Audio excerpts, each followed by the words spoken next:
लागू करने के समर्थन में जो कार्यक्रम ये आयोजित किया, मैं सबसे पहले आयोजनकर्ताओं को धन्यवाद दूंगा। हमारी जो जाट समाज के प्रमुख लोग यहाँ पे बैठे हैं और इसमें आयोजक मोनिका सिंह, नीतू सिंह और जो बहन है इसके अंदर है। हमारे इस कार्यक्रम के आज के मुख्य अतिथि चंद्रशेखर जी आजाद, जो लड़ते रहते हैं आप लोगों ने हमेशा लोकसभा के अंदर सड़कों पे, और इस समारोह के अध्यक्ष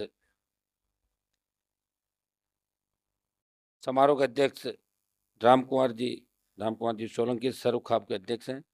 डॉक्टर ओम प्रकाश जी धनखड़, मनोज जी दुअन, सतपाल जी चौधरी, धूप सिंह जी, सम्मानित मंच, उपस्थित मौजूद बुजुर्गों, नौजवान साथियों, माताओं बहनों, हमारी इच्छा थी कि हम 11 बजे आपके बीच आते और चंद्रशेखर जी की बड़ी इच्छा थी कि हम दोनों इसके अंदर आपके बीच अपनी उपस्थिति दर्ज कराएं, क्योंकि जब यूजीसी की गाइडलाइन आई थी तो देश के अंदर इसके समर्थन में ऑल पार्टी मीटिंग और बाहर जो बयान दिए, एक तो चंद्रशेखर जी का बयान आया था कि यूजीसी के जो नई गाइडलाइन है उसका हम समर्थन करते हैं, और लोकसभा के बाहर आपने भी मेरे बयान निश्चित रूप से पढ़े होंगे कि यूजीसी की जो गाइडलाइन है, आज भी देश के कई इलाके ऐसे हैं जहाँ अलग अलग जातियाँ अलग अलग जगह, कहीं ओबीसी के अंदर है, कहीं ओबीसी के अंदर नहीं है।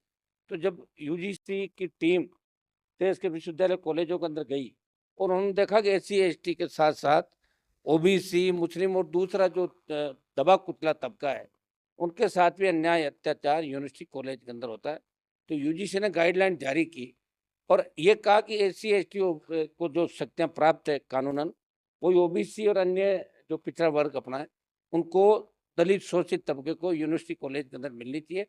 इसको लेकर देश के अंदर बहुत से लोग जो कभी कॉलेज नहीं गए, यूनिवर्सिटी की डिग्री नहीं ली, वो भी बैठे हैं सड़कों पर।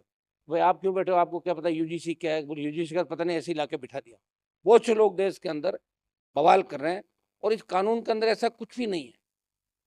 इससे ओबीसी एससी एसटी का जो हमें ताकत मिली है, इससे हमारे छात्र मजबूती के साथ विश्वविद्यालय कॉलेज में जाते हुए एक हमेशा एहसास उनको रहेगा, उनको हमेशा ही रहेगा कि हमारे पास ये ताकत है कि कोई उनकी इंसल्ट नहीं कर सके, कोई रैगिंग नहीं ला सके, कोई बेइज्जती नहीं कर सके, हल्के शब्दों से उनको पुकार नहीं सके। ये कानून बनाया यूजीसी ने। हम तो चाहते हैं कि पार्लियामेंट के अंदर इसको हम पास कराएं, देश की पार्लियामेंट में। ये हमारी तरफ से प्रयास रहेगा।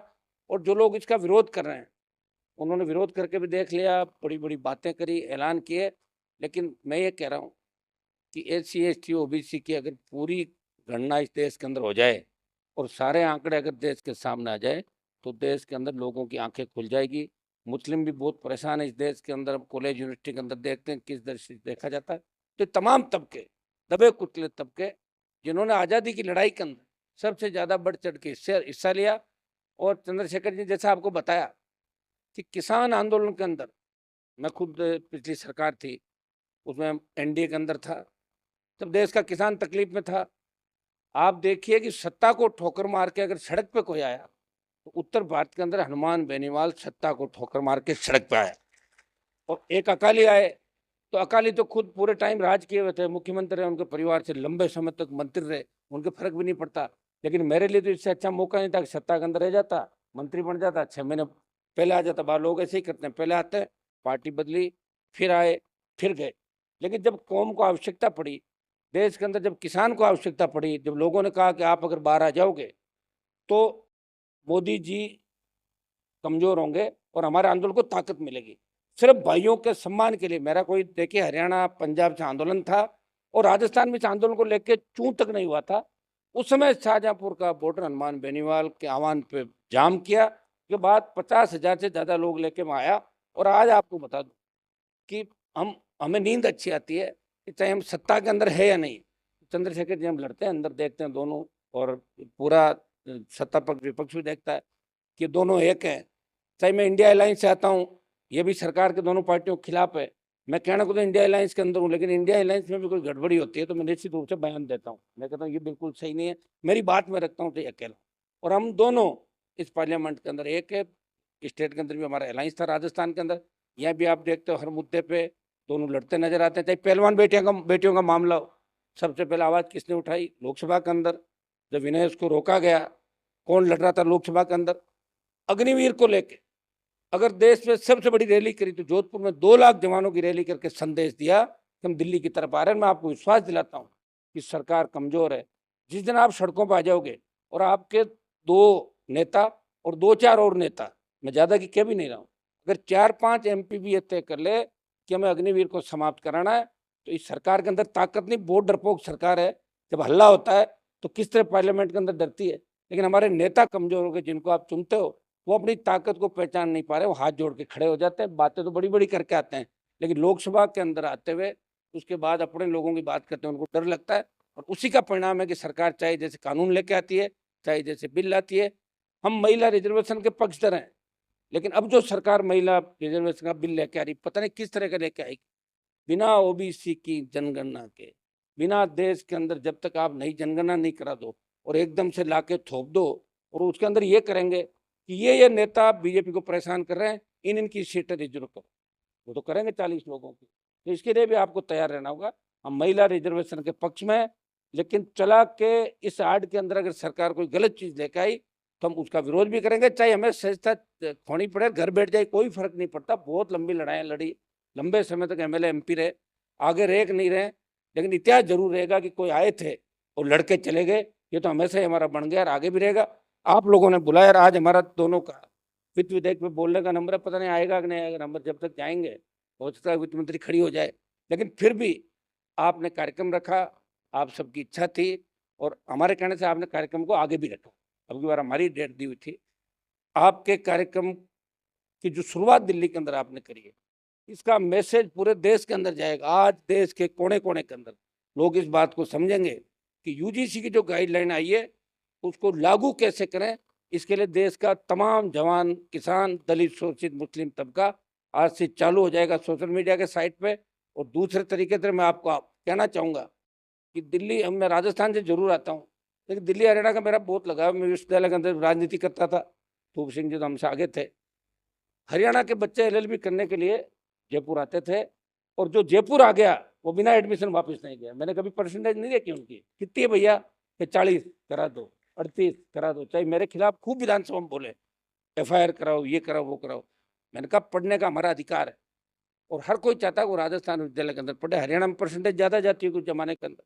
आज मैं हरियाणा के कोर्टों में जाता हूँ, बहुत से वकील ऐसे मिलते हैं, साहब मुझे पहचाना, मुझे आप कौन, कि मेरे 40% थी, आपने करा दिया। हमारे यहाँ तो परसेंटेज ज़्यादा जाती थी और मेरा ये था कि जो आ गया वो वापस नहीं जाए, उसका काम कर। और हमारे पास कौन सी नौकरियाँ थी। जब मेरे उस समय प्रेस के लोगों ने मुझे कहा कि आपको जेल हो जाएगी, FIR लॉज होगी, मैंने कहा अगर मेरे हाथ में सरकार आ गई, अभी तो मेरे हाथ में एडमिशन है, वो मैंने करा दिए, और सरकार मेरे हाथ में आ गई तो नौकरियों का कैंप लगा दूंगा, गांव में जाओ नौकरियां लगा के लाओ शाम तक, ये भी कर सकता। ये बयान थे मेरे 25 साल पहले। तब आप अंदाज लगा लो, 25 साल पहले तो मैं अध्यक्ष था, मेरे फादर विधायक थे। अब तो मैं 6 बार खुद जीत गया, 2 बार 4 बार MLA, 2 बार MP, छोटा भाई रह लिया, परिवार पूरा रह लिया। कि राजनीति के अंदर हो सकता हम मंत्री नहीं रहे, लेकिन वो मंजिल मुकाम मिला, नए लोगों को हमने ताकत दी। और बहुत से नए नौजवान जो हमारे स्टेट के अंदर कुछ घरानों की राजनीति चला करती थी, आज हर नौजवान नेता भी बन रहा है, उनको पार्टी टिकट भी दे रही है। और हम दोनों तो पिछली बार बहुत से लोगों की मदद भी करी। हमने हमारी पार्टियों का नुकसान किया, अरे ठीक है यार, हमारे खड़ा करने से मजबूत आदमी हार जाएगा, रहने दो। तो इतने नुकसान खा के भी कौम की, दलित, शोषित, पीड़ित की रखवाली हमने करी। मुझे याद है विश्वविद्यालय का वो दौर, जब JC बोस कांड हो गया था, उस वक्त किस तरह दूसरे लोग हमारे समाज को बदनाम कर रहे थे। उस वक्त विश्वविद्यालय के चुनाव थे, 10 दिन बाद चंद्रशेखर जी, JC बोस कांड के अंदर हमारे 100 लड़कों को रेप के मामले में धूप सिंह जी, याद है आपको, किस तरह बंद किया था। हमारे बड़े लोग जयपुर छोड़ के भाग गए थे, जितने भी थे बड़े बड़े जो भाई साहब लोग थे ना, कोई कहीं भाग गया, कोई कहीं भाग गया, हम वहीं थे। और उस समय अगर हमारा साथ किसी ने दिया तो मीणा, मेघवाल, बेरवा, OBC, मुस्लिम, गुजर, यादव, ये साथ थे और जाट साथ था। और उसका परिणाम ये हुआ, JC बोस कांड की जो आग थी उसमें भी हनुमान बेनीवाल निर्दलीय अध्यक्ष बना था 1997-98 के दौर के अंदर। और अध्यक्ष बनने के बाद फिर तो आपको कहने की जरूरत नहीं, पहले बिना अध्यक्ष, हम तो कॉलेजों के अध्यक्ष थे, यूनिवर्सिटी के थे। उसके बाद इसको दायरे को बढ़ाया, हमने बढ़ा के प्रयास किया। और धीरे धीरे जब लोकसभा के अंदर आने के बाद हरियाणा पंजाब का आंदोलन को जब आवश्यकता पड़ी, जब मुझे लगा कि सादत देने वाला कोई नहीं है, तो हनुमान बेनीवाल ने अपने समाज को निराश नहीं किया और आपका सम्मान करते हुए सत्ता को ठोकर मार के उस सड़कों पर आ गया। और मैं आपको विश्वास दिलाता हूँ, चंद्रशेखर जी जो जो बातें कही, अग्निवीर का भी हम विरोध करेंगे, दिल्ली को हम घेरेंगे आने वाले दिनों के अंदर। निश्चित रूप से दिल्ली में हमारे लोगों की जिस तरह सेमिनार हुई है, लाखों लोगों की एक रैली की बहुत बड़ी आवश्यकता है। जो पुराने जमाने में चौधरी चरण सिंह जी, चौधरी देवीलाल जी, महेंद्र सिंह टिकैत आंदोलन करते थे, उस आंदोलन की आवश्यकता है। आज मुझे बताएं, बाबा साहब ने जो हमें अधिकार दिया, लोग इस बात को क्यों नहीं समझते? उन्होंने ये कहा था जब संविधान सभा की मीटिंग हुई, वोट का अधिकार किसको मिलेगा? तो लोगों ने कहा था पढ़े लिखे लोगों को मिलेगा, बिजनेस वालों को मिलेगा, जो अंग्रेजों के यहाँ नौकरी करते थे उनको मिलेगा, कुछ सीमित लोगों को वोट का अधिकार। तो उन्होंने कहा कि देश गुलामी के दौर से गुजरा है 150 साल अंग्रेजों के, उससे पहले किस तरह अलग अलग राजाओं के राज थे, दिल्ली किस तरह दूसरे लोगों के कब्जे में थी। इसलिए वोट का अधिकार अनपढ़ व्यक्ति को मिले, जो हिंदुस्तान का निवास कर रहा है उसको वोट का अधिकार मिले। तो वोट का अधिकार बाबा साहब दिला, इसलिए सब बाबा साहब का जयकारा करते हैं। और निश्चित रूप से बाबा साहब की सोच के साथ ही हमें आगे बढ़ना, अगर देश को बचाना है। SC ST OBC मुस्लिम और दबे कुचले लोग जो इस देश के अंदर कहीं भी है, वो जिस दिन एक नहीं होंगे उस दिन आपको इसी तरह तकलीफ के दौर से गुजरना होगा। मैं चंद्रशेखर जी को धन्यवाद दूंगा कि इन्होंने बहुत दुख तकलीफें सहन करके उत्तर प्रदेश के अंदर एक नई क्रांति लेके आए। और हम भी राजस्थान के उस इलाके से, जिसकी हिस्ट्री के बारे में ज़्यादा मैं नहीं जाऊँगा, नहीं तो फिर ये सोशल मीडिया पर उल्टी चली जाएगी हिस्ट्री, उससे लड़के। और हमने ये भी मैसेज दिया कि राजस्थान के नेता भी कमज़ोर नहीं है, ये संदेश देश के अंदर दे दिया। मैं आपको विश्वास दिलाता हूँ कि हम लोग पूरी ताकत के साथ आपके लड़ेंगे। लोकसभा के अंदर जो भी किसान विरोधी, दलित विरोधी, शोषित विरोधी कोई भी बिल, कोई भी बात आएगी तो हम आगे खड़े मिलेंगे। चाहे संख्या में हम 2 हो, 2 के हम 15 तो हो जाते हैं, कई इंडिपेंडेंट हो रहा है, कोशिश करते हैं, लेकिन 2 तो हम हमेशा ही रहते चाहे कुछ भी हो जाए। तो 2 3 और इस बार हम कोशिश करेंगे कि 27 को पहले उत्तर प्रदेश और 28 को वापस फिर राजस्थान। तो आप सब भी इन्वाइट हो, हरियाणा यूपी वाले भी 27 के अंदर फ्री हो जाएंगे आप, और हरियाणा के चुनाव बाद में। और राजस्थान के अंदर आपने मजबूती दिखा दी, हरियाणा भी आपके हाथ में वापस आ जाएगा।